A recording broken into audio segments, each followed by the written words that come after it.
people who might not be following it obsessively, what is the movie about? Well, I'm not talking to them. Because I'm not, that this isn't for them, and they should tune out right now and maybe go to Drudge or go to CNN, just watch some news, because this is for Avatar fans.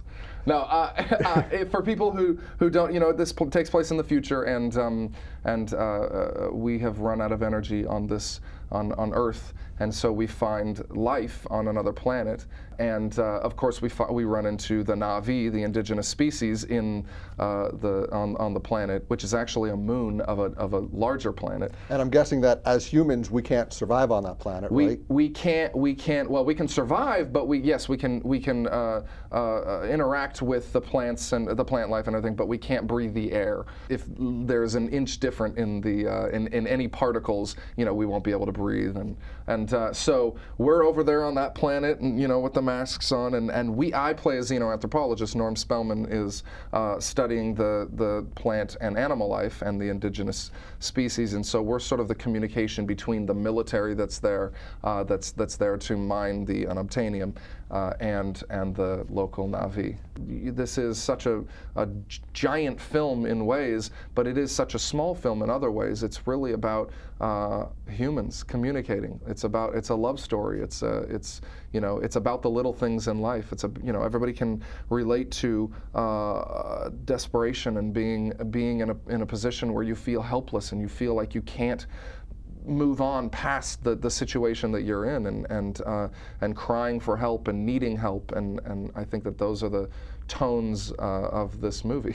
We've created a world. Pandora is now a world. I've seen it. I've seen the entire the globe, and we've chosen places. They can spin that thing, and we can dive in and choose places to shoot inside of it. So it exists. In my mind, it exists. In Jim's mind, it obviously has existed for a long time. So this is a great culmination of his action, his romance like Titanic, his action adventure like Terminators, his sci-fi like The Abyss, and bringing it all together and making one big fun movie for the family. So go see it. Let's get right to an instant message question from a viewer. Tom K. would like to ask, news reports say that with marketing included, the film cost around $400 million to make. Did it feel that expensive when working on set?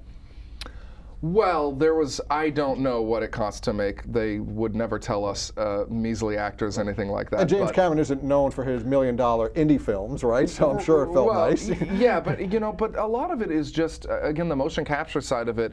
You got the fancy technology and everything, but the motion capture side of it is, you're just in a big gray stage and you're acting. It's kind of freeing. Well, was there any specific training you had to do that was different than the other actors? And then what did you have to do? Yeah, some of us had to do, we had to train on horseback because we do some riding of horses, of their version of horses in the movie, and I had to train obviously for months for the Na'vi language, which is a completely brand new language that a USC professor created with Jim, and it is a language. I mean, you can if I said something, or if you said something, we could look at. I mean, obviously I'm not fluent, but we would have to. You could transfer it exactly. It's not made up.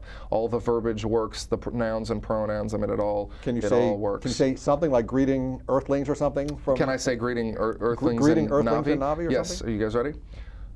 Greetings, Earthlings in Na'vi. There you go. Chloe would like to ask, I think I speak for all fans. When I ask you, could you say, please sit on my face? Well, Chloe, that's pretentious of you to say that you speak for all fans. No, but this is just the way I flirt. Buy me a drink and it'll be better the next time. I'm sorry, Chloe. So you want to hear, please sit on my face? We hear laughing coming from the other room. I think that was my publicist laughing back there. Probably because she's never had me do that. You dragged it out of me, Chloe.